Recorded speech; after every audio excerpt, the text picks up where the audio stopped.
അതുല്യ ലളിതഗാനത്തിൽ നിരവധി സമ്മാനങ്ങൾ കരസ്ഥമാക്കി എ ഗ്രേഡും ഇത്തവണ സ്വന്തമാക്കിയിട്ടുള്ള ഒരു കൊച്ചു കലാകാരനെയാണ് പരിചയപ്പെടുത്താനുള്ളത്. മോന്റെ പേരെന്താണ്? എവിടുന്ന വരുന്നത്? തെഹസിൻ, കൊല്ലത്തുനിന്നാണ് വരുന്നത്. സംസ്ഥാന കലോത്സവത്തിന് എത്രാം തവണ? ആദ്യ തവണ. നിരവധി തവണ സബ് ജില്ലകളിലൊക്കെ നിരവധി തവണ മറ്റ് കലോത്സവങ്ങളിലൊക്കെ പ്രൈസ് എടുത്തിട്ടുണ്ട്. കേൾക്കാൻ വയ്യല്ലേ? ആദ്യമായിട്ടാണ് കുട്ടി സംസ്ഥാന കലോത്സവത്തിൽ പങ്കെടുക്കുക. അപ്പൊ ആദ്യമായിട്ടാണ്. അപ്പൊ എങ്ങനെ ഉണ്ടായിരുന്നു ഇത്രയും പേരുടെ മുമ്പിൽ വെച്ച്? ലളിതഗാനല്ലേ? ലളിതഗാനത്തിലൊക്കെ പങ്കെടുത്തപ്പോ എന്തായിരുന്നു ഫീൽ ചെയ്തത്? നല്ല രസമായിരുന്നു. ടെൻഷൻ ഉണ്ടായിരുന്നോ? ചെറുതായിട്ട്. പക്ഷെ പാട്ട് നമുക്ക് ആ ലളിതഗാനം ഇല്ല. ഓക്കെ ആയിരുന്നു. അപ്പൊ നമ്മുടെ പ്രേക്ഷകർക്ക് വേണ്ടി ആ ലളിതഗാനം ഒന്ന് പാടിയാലോ? പാടാം. ഉഷാറല്ലേ? അപ്പൊ പാടിയോ? ഇന്ദ്രയവം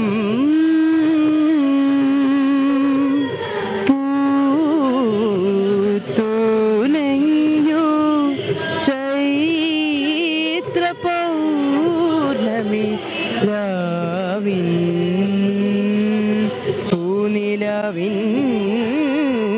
പുടവ ചാർത്തും യാമിനി നീ സുരസുന്ദരി ഇന്ദ്രയവം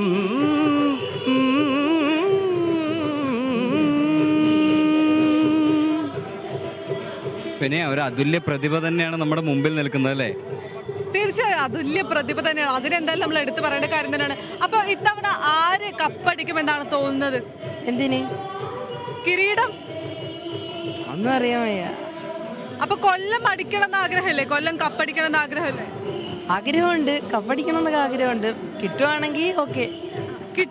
ആര് ജയിച്ചാലും അത് നിറഞ്ഞ സന്തോഷത്തോടെ സ്വീകരിക്കുന്ന ഒരു എളിയ കലാകാരൻ കൂടിയാണ് നമ്മുടെ മുമ്പിലുള്ളത് അല്ലേ? അതുല്യ, ആര് കപ്പടിച്ചാലും അതിലേറെ സന്തോഷമുള്ള ആള് തന്നെയാണ് ഈ കൊച്ചു കലാകാരൻ എന്ന് തന്നെയാണ് പറയുന്നത്.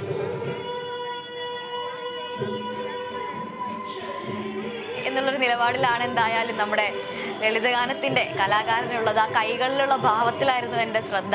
ടെൻഷൻ ഉണ്ടായിരുന്നു, ആദ്യത്തെ തവണയാണ് എന്നൊക്കെ പറഞ്ഞെങ്കിലും ആ കൈകൾ കൊണ്ടുള്ള ആ ഒരു ഭാവത്തിലായിരുന്നു എന്തായാലും ശ്രദ്ധ മുഴുവനും.